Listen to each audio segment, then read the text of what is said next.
In May of 2020, the College Board posted this lovely infographic to their Instagram page, which I just realized has the same energy as this. How do you do, fellow kids? Or this. Friday, happy Friday, good morning Ginny, welcome to Friday. Or particularly this. So, Bestie's gonna be okay, right? I'm sorry, but at this particular time, that's looking like Cap. You might have seen it. It elicited many responses, mostly very genuine enjoyment. I thought it was the funniest thing on their page, but I, like many others, was laughing at them, not with them. But this infographic is the perfect display of the failed connection between consumer and producer, the severed link of a threadbare relationship between student and company, an eloquent illustration of the many ways the College Board has failed us time and time again. Honestly, I couldn't have done it better myself. It's no surprise at this point that large corporations hold little regard for the customers they're serving, but I feel it's important we discuss the College Board as they hold one of the largest and most important consumer bases of all time, students. This isn't some expose piece. I feel like the College Board has already done a great job of exposing themselves. It's just a light criticism, if you will. So park your carcass and get ready to hear a very biased critique from a pissed off student.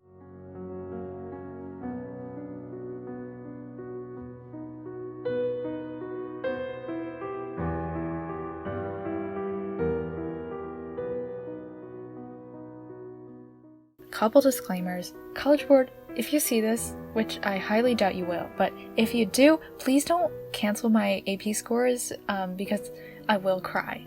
I WTF want that 5. Also, there's no guarantee this video will actually be good because I am in zero way qualified to talk about any of this. I have no formal teaching in educational reform or economics in any way. I'm not even in speech and debate. I'm just a high schooler armed with opinions, information, and a little spite.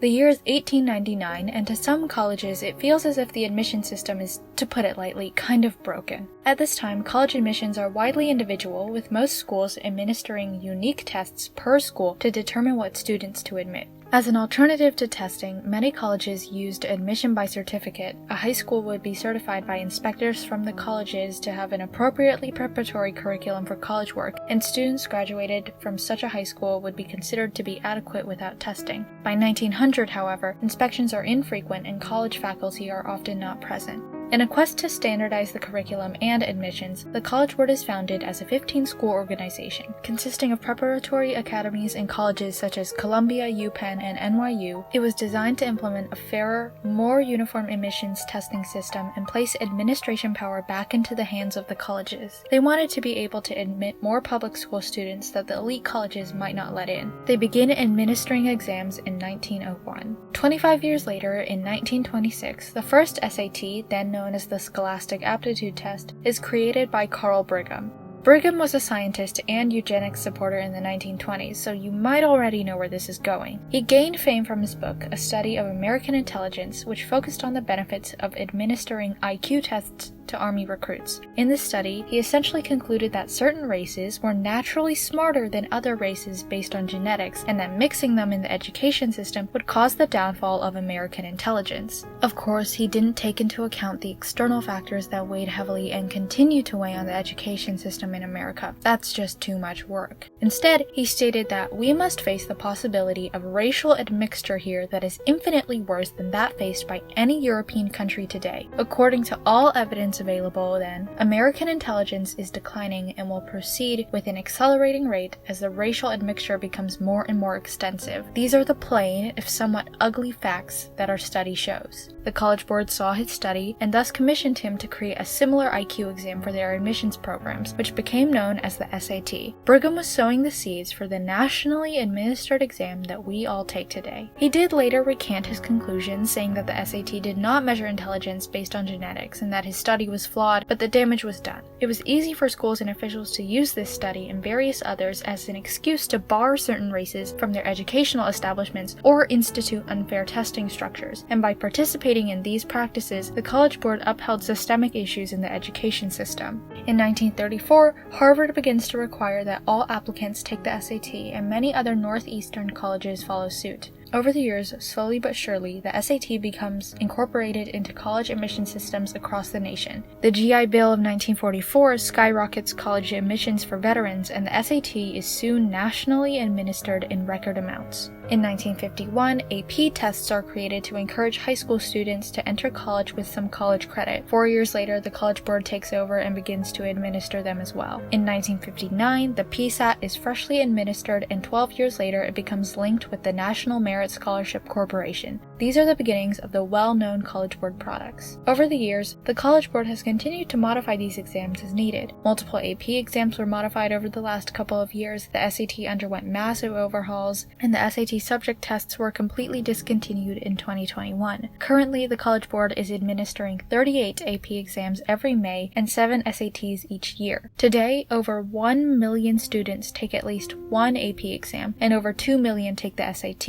It is undeniably a fact that the College Board plays a huge part in the admission system and access to higher education. From a small organization over a century ago to the testing powerhouse it has become today, the College Board has firmly placed itself on top of the academic industry. Over 1/2 of the graduating class has accessed at least one of the College Board's services. Their status as a decades-old corporation has handed them a hefty amount of power and influence over generations upon generations of students. So, how exactly do they use that power?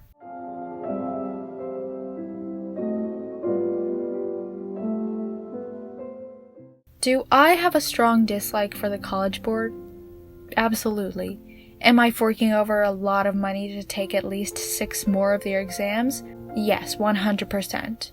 Those two statements, unfortunately, do have to coexist. We have to talk about the College Board's educational monopoly. It's no secret that the College Board is a multi-million-dollar corporation. With internationally used products placed in markets with little to no competition, they have been able to create an educational empire. But how do they acquire their massive profits? Well, according to their IRS forms, here's a chart of the College Board's revenue over the past 15 years or so. As you can see, the College Board has been raking in a boatload of money every year, hitting a revenue of $1 billion in 2017. Their profits are soaring, flying. There's not a star in heaven that they can't reach. And of course, they pay their executive members quite greatly. Chief Executive Officer David Coleman's total compensation was $1.8 million, and President Jeremy Singer's package more than $1 million in 2018. Their main source of income is their widely used educational exams. Here's a diagram of the costs for each of the College Board's products and services in 2021.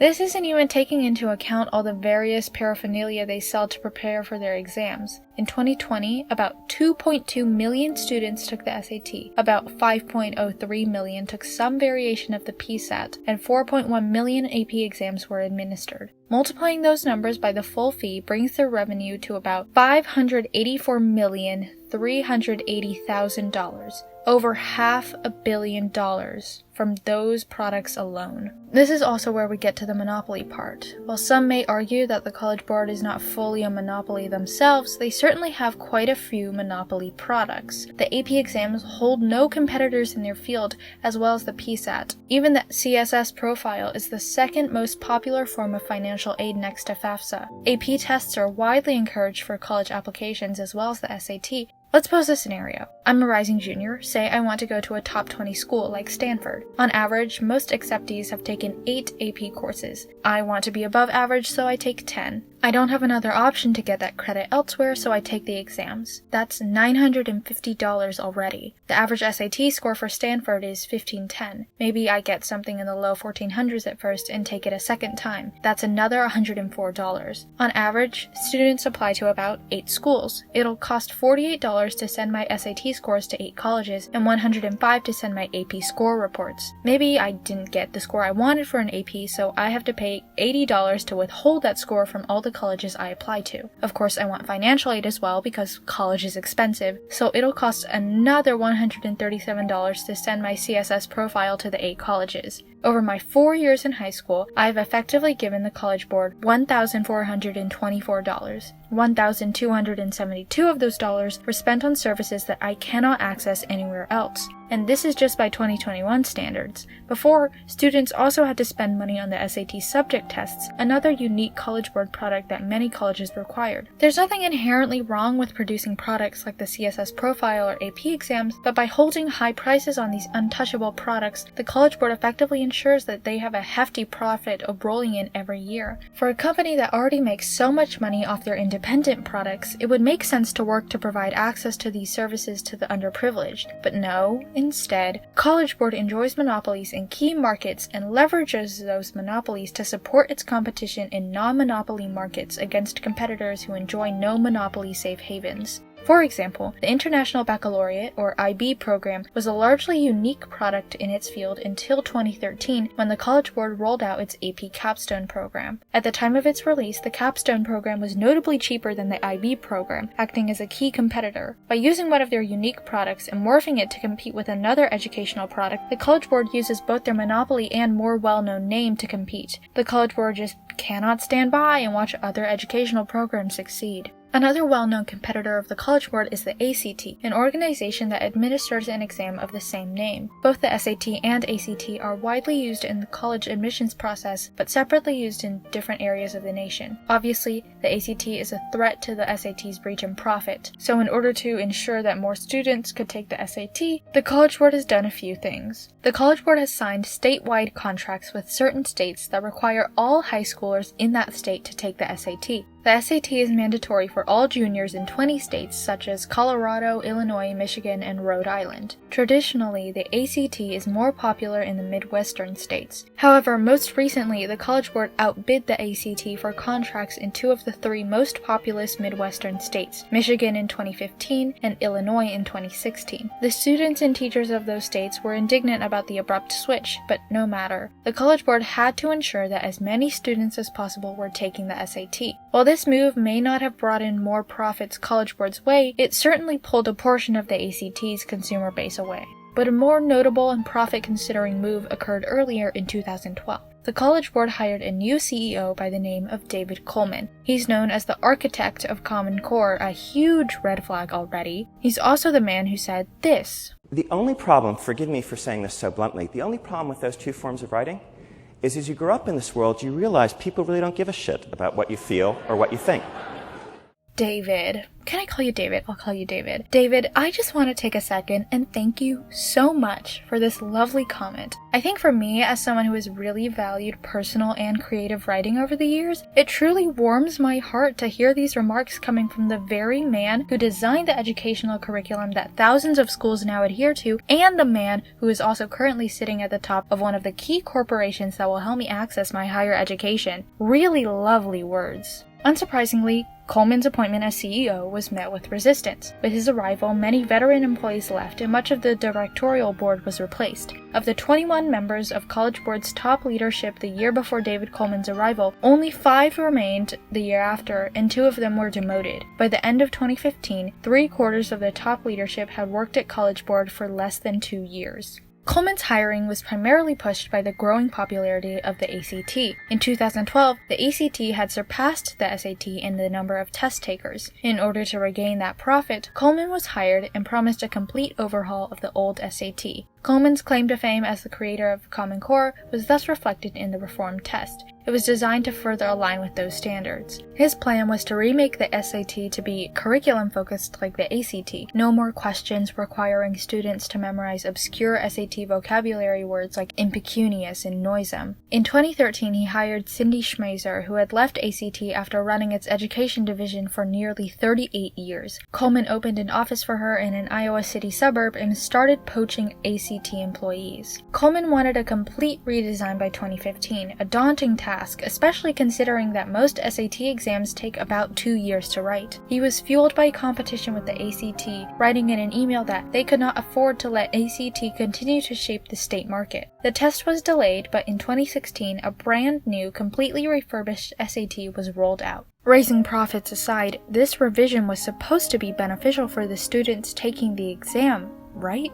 Not exactly. There were numerous issues with the new SAT. One large issue with the redesign was its reinforcement of heavily worded math problems. Many students who took the new test could not finish the section in time, as the problems involved complicated wording and sentences. The College Board administered a study with volunteer students, finding that only 47% of all students finished one part of the math section, the 20-question portion during which calculators aren't allowed, and just 50% completed the longer 38-question math section, which allows the use use of a calculator. That compared with 83% of students who were able to complete the reading section and 80% able to finish the writing and language section. Even independent reviewers found issue with how the wording of the math problems made the test unnecessarily difficult. The year before the test was dropped, executives wanted to revise the math section to make only 10% of the math problems heavily worded. But somehow when the test was revealed, the math section was still 50% heavily worded. This ties into another issue the new SATs had: hasty organization and lack of planning. In May of 2016, a former top-level College Board executive named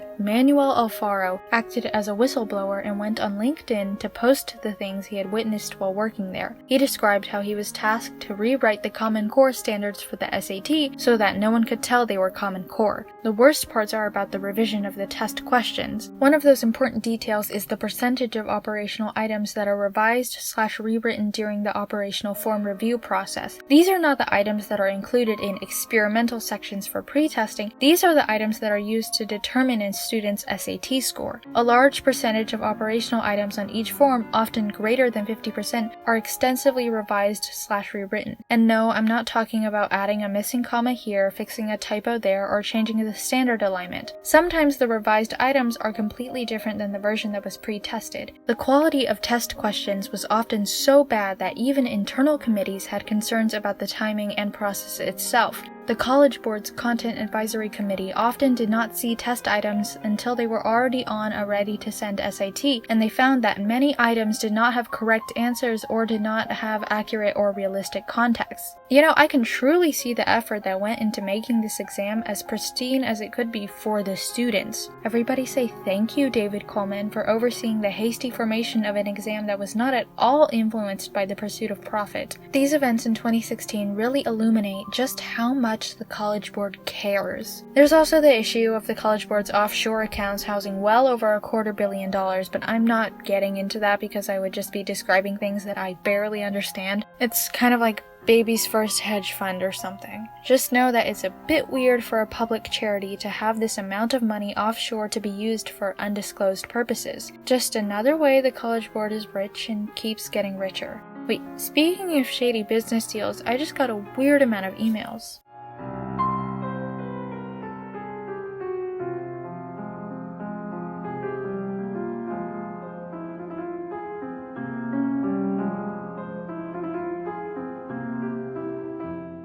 Another lesser-known method of profit the College Board uses is through something called the Student Search Service. The one sending you thousands of emails and letters every day from schools ranging from Columbia to Southern Methodist University. It's a program that you can sign up for during any of the College Board's exams. It seems harmless enough, even beneficial. By signing up, you get to hear directly from colleges and scholarships. It's an innocent, innocuous service.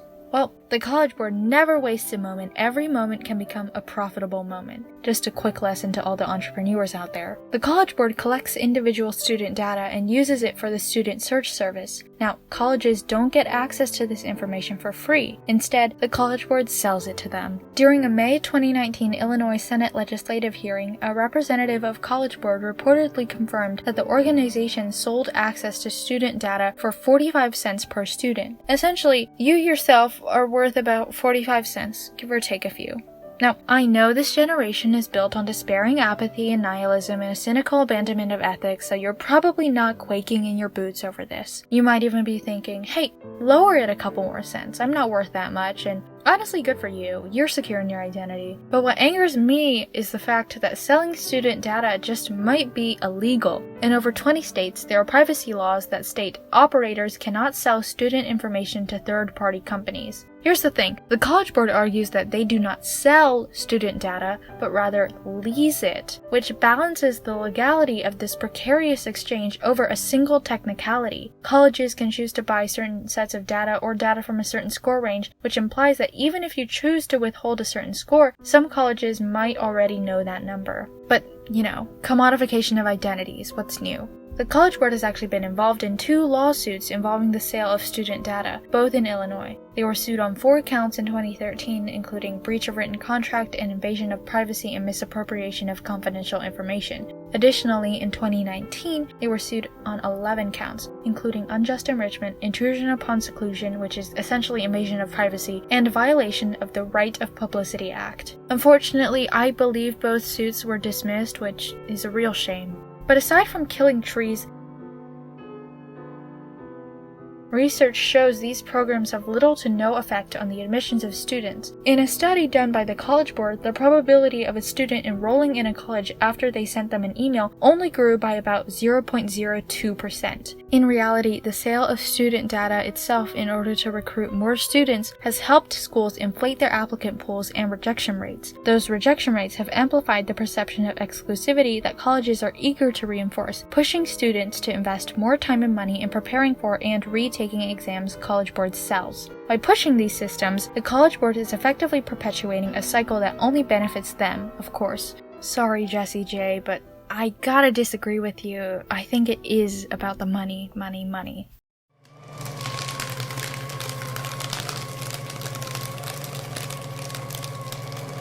Oh, hear that? That's the sound of me shredding all my AP prep books. I'm just kidding, I donated them. Some poor kid is gonna suffer in my place next year, and I'd rather they stumble through with some poise. And what do you know, this is also another area the College Board capitalizes on. It's necessary to get some background on the College Board's iffy history with test prep. In 1956, the College Board published Effects of Coaching on Scholastic Aptitude Test Scores, stating that coaching for the SAT produced insignificant score increases. The average increase attributable to coaching is said to be fewer than 10 points per section. At first, the SAT had been considered to be uncoachable. It was a measure of purported smarts and intelligence. But even before the College Board's published study, in 1939, a man named Stanley Kaplan began selling an SAT prep course that he taught from his basement. Don't worry, no kids died. Instead, the Kaplan test prep method soon expanded into a multi-million-dollar empire over the years. 75 years ago, the SAT was instituted because we were more interested as a society in what a student was capable of learning than in what he had already learned. Now, apparently, we have changed our minds, and few people bear more responsibility for that shift than Stanley H. Kaplan. The test prep market boomed because of the heavy prioritization of admissions exams and AP tests. A later study in 1979 conducted by the FTC suggested that prep materials could raise the scores of students. Soon, a previously uncoachable exam was capitalized on by the College Board, and they began to sell prep books that included old SATs. A couple years ago, the College Board actually partnered with Khan Academy to provide free preparatory materials. I don't have an issue with that. It's a step in the right direction to address education inequality. But Coleman has repeatedly tried to sell his SAT as a tool for fixing inequity, and part of that has been to team up with Khan Academy to make a battery of test prep videos available for free. But this amounts to a public admission that the SAT primarily measures test prep and not actual scholastic aptitude. Selling free test prep in order to prepare for an exam that students usually take 2 or 3 times does not negate the costs of taking said exams. In truth, these issues have always been about money, whether it be profit for the College Board or wealth inequality for students. To be fair, you can't view this situation through an entirely myopic lens and pin it all down on the College Board. The issues of money with the College Board's tests are simply a smaller look at the flaws in the grand scheme of the education system. A very simplified breakdown of educational inequity goes something like this. Access to money equates to better services and often higher quality prep. Access to money is also directly related to the area you live in, and thus the quality of education you receive is dependent on that as well. Those who live in affluent areas pay more taxes, and the county can afford to pay for more resources and better teachers, as well as allow for more flexibility and individuality in teaching. Based on the quality of education you receive, the services you can access, and the poverty levels in your area, your likelihood of attending a college diminishes or increases. The more people in a certain area that do not attend college and get a degree, the less money they make, which then contributes to the economic inequality in that area and furthers the cycle. This is most evident in areas with high black and brown populations because they have faced systemic and environmental issues that often impede their attempts to break free. That's obviously just a very broad view of a multifaceted, complex issue, but I think you get the gist of it. We've seen the scandals up close, Miss Lori Loughlin serving a sentence in a cushy vacation jail, and Olivia Jade attending USC is living proof that money matters. In a Washington Post article on the old SAT, they found that students from families earning more than $200,000 a year average a combined score of 1714, while students from families earning under $20,000 a year average a combined score of 1326. It's not just about test prep or intelligence at a singular point in a child's life. It's about the foundations of their education and how they have maintained them throughout all 12 years. Parents with money can foster a better learning environment from a very young age as compared to those who do not have money, and continue to funnel money in a steady stream throughout the course of their child's education. A study conducted by the Georgetown Center on Education and the Workforce found that people with talent that come from disadvantaged households don't do as well as people with very little talent from advantaged households. The study found that a kindergarten student from the bottom 25% of socioeconomic status with test scores from the top 25% of students has a 31% chance of earning a college education and working a job that pays at least $35,000 by the time they are 25, while a kindergarten student from the top 25% of socioeconomic status with test scores from the bottom 25% of students had a 71% chance of achieving the same milestones. The obstacle of education in the path to escaping poverty is often boosted by that same lack of money, and smarts can only get you so far. It's evident that the heavily intertwined issues of race and class directly affect access to education, and they can't be solved by just one corporation. But the College Board has, of course, done their fair share of contributing. When the College Board sells their tests at such high prices, some students can't afford to take the SAT more than twice, even if it means they get a better score. Some students have to prioritize where their money goes, their AP tests or feeding their families. The College Board gets rich while the poor get poorer.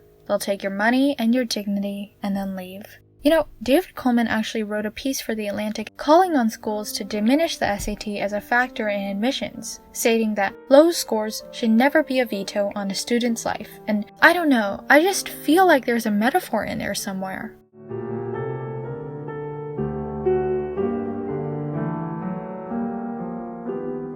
Despite the millions the College Board acquires each year they could potentially use to fix their mistakes, they still manage to do a lot wrong. Like, a lot. We just talked about their carelessness during the 2016 SAT revamp. Well, that year also brought in another controversy. Not exactly new, but definitely a blatant issue. The College Board had effectively reused the March SAT in June, putting thousands of students at a disadvantage compared to those who had already taken it in March and were taking it again. But this isn't the first time that the College Board has reused tests or questions. Reuters conducted an investigation in 2016 and found that material on the SAT had been reused numerous times in 2013, 2014, and 2015, and the College Board has confirmed this. Aside from the aspect of laziness, this also unveils a greater issue with international markets. The College Board holds a lack of concern over the testing circumstances in Asia. There's a large issue with leaked testing content online in Asia. Much SAT content is discussed online after the tests. Test booklets can be stolen, test questions can be transferred before testing periods because of time zones, and many prep centers gather the questions and compile them into prep books, knowing that the questions will be reused. International students then have a large advantage over other test takers because of the cheating and the indolence of the College Board. In 2018, another issue of reused testing material surfaced. The October SAT of 2017 had been reused in the August SAT of 2018. Many people in the US found issues with this, including test prep officials. One would think that College Board would be smart enough to check which of its tests have been leaked to the public before allowing them to be used on real test administrations. Either they don't care that some students have gained an advantage on their test through cheating, or they are too lazy or too incompetent to figure out how to find out which of their tests have been compromised and leaked to the public. Whatever the case may be, College Board is doing a lousy job of protecting the fairness of the SAT. So the College Board was sued in 2018 on 9 counts, and many students petitioned for them to cancel the August SAT scores. They, of course, did not. For a company that claims to be big on cheating and security measures, it's odd how little they appear to be doing to combat these issues. But I guess old habits die hard, because we saw this unaffected attitude appear once again in 2020.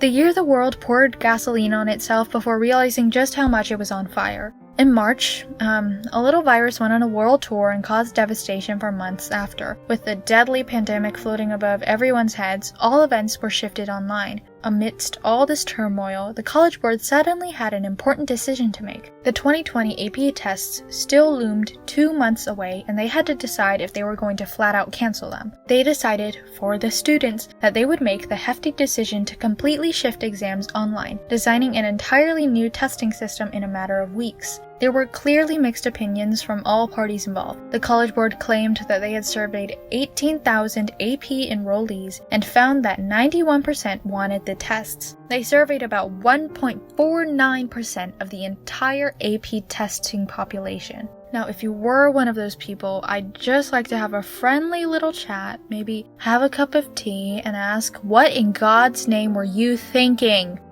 Anyways, at least personally, I saw many students online calling for the College Board to cancel the exams. Almost nobody wanted to sit down at home after classes had been canceled and take another test. So, am I skeptical of the alleged masses of students who still wanted to take the exams, especially since the College Board was reporting on that data themselves? Yes. It's called sourcing. AP World taught me at least one thing. But I understand. Some people don't want all the effort they put into the course just wasted. I want to give the College Board some credit as well because they had put together a testing system in less. I can't, because it was their decision, and your actions have consequences. So the College Board just couldn't afford to cancel exams because that would most likely mean refunds and subsequently heavy loss of profit. So the College Board made its choice, and the entire situation was, how can I describe it? Oh, I'll use community. Essentially, the College Board said, look, I can excuse faulty structural design that will impede thousands of students and cause slight deterioration of their mental health, but I draw the line at cheating on an open note exam.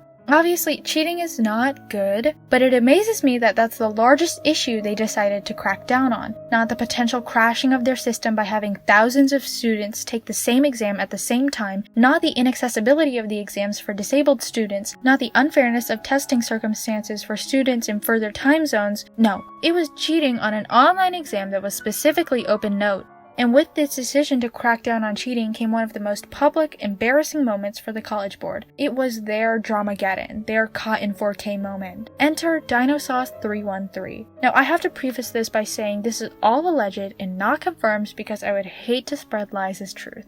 Now, for those of you who aren't familiar with that name, Dinosauce313 was the name of a Reddit user who allegedly was a College Board employee working to catch cheaters. The user first appeared on forums a day before the 2020 AP exams were announced. They waited about a month before creating the subreddit AP Tests 2020. This was a community of students taking the 2020 AP exams and wanting to use online resources while doing so. Their first post was about AP Physics C mechanics, and they posted 11 more similar posts, all with the same copy and paste format. Essentially, they attempted to foster an environment of cheating on Reddit through an extremely wooden, suspicious, and formulaic attempt. This was the College Board's first mistake. Their second was the name itself. One Reddit user noted that the name looked like it had been taken from a username generator site. Another user sent Dinosauce a Grabify link and traced their IP address to a location not far from the College Board's offices. Many found it suspicious how the College Board had cracked down on numerous other cheating rings but did not investigate this one, despite its growing popularity.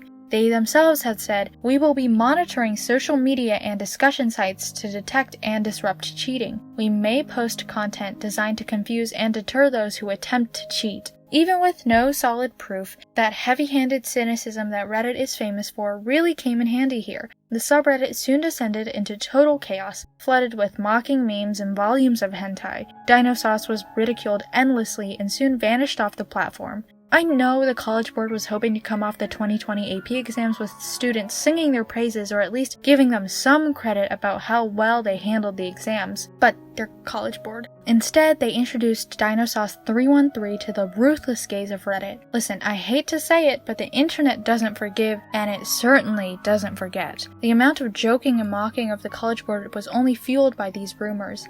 The College Board did deny its involvement in the situation, stating that they categorically denied that the organization was setting up accounts and starting social media threads to encourage students to cheat. They just didn't have time for that. The College Board was focusing its time, money, and energy into creating a flawless, impeccably foolproof testing system, she said sarcastically as she began to detail the disaster of the AP exams. Needless to say, the exams were a mild disaster. Tests crashed, test answers couldn't be uploaded in time, writing had to be emailed to the College Board, students couldn't physically wake up at 3 a.m. to take the exam, some students didn't have proper access to devices or Wi-Fi, and others just simply couldn't submit their exams. I've heard horror stories from students who had submitted their work before the 5-minute submission period and who still had their work rejected. I've seen videos of teens crying because the testing system crashed for them. It was, to put it lightly, a hot mess. A key issue with the accessing of an online exam is that it cannot be made possible without a device or internet, and in those unprecedented times, many could not access either. According to Pew Research Center, roughly 1 in 5 parents with homebound school children say it is very or somewhat likely their children will not be able to complete their schoolwork because they do not have access to a computer at home or have to use public Wi-Fi to finish their schoolwork because there is not a reliable internet connection at home. Of the 52 million households surveyed by USA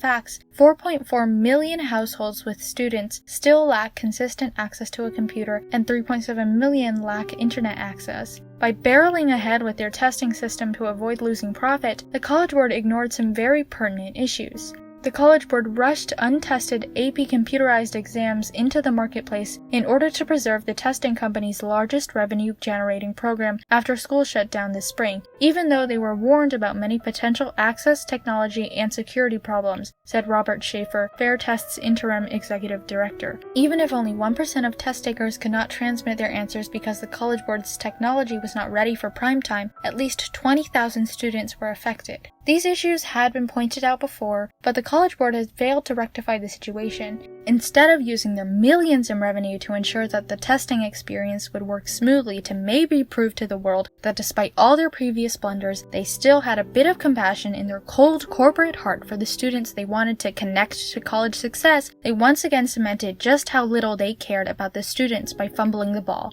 At this point, I don't think anybody should be surprised. Also, they posted that atrocity I showed at the beginning of the video.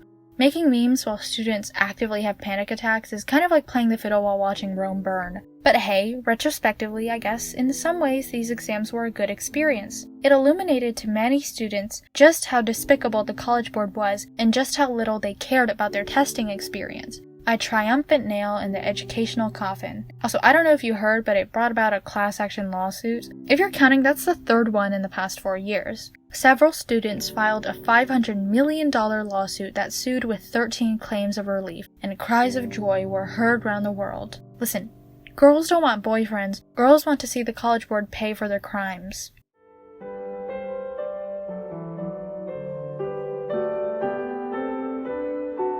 The most apparent critique is that they're legally a non-profit, which also makes them exempt from taxes so they can rake in donations and money and keep their pockets full. Given how much money they bring in every year and their actions, it's a bit illogical to fully perceive them as a true non-profit. Regardless of the economic and legal realities, however, College Board presents itself as a charitable non-profit whose sole mission is to serve the public good, yet College Board behaves much like a private, aggressive, profit-maximizing firm. Its leaders seem to desire the benefits of both worlds, but not the full risk and responsibility of either. I know I'm not supposed to be biting the hand that feeds me, but what about the hand that stabs you in the back after a hug, or the hand that digs its fingers into your dead body to sell your organs? Okay, maybe that analogy isn't as good as I'd like it to be, but you get the idea. The College Board pretends to care like every other large corporation. They do not have the consumer's best wishes at heart. Of course not. They're greedy, vile, and above all else, a corporation.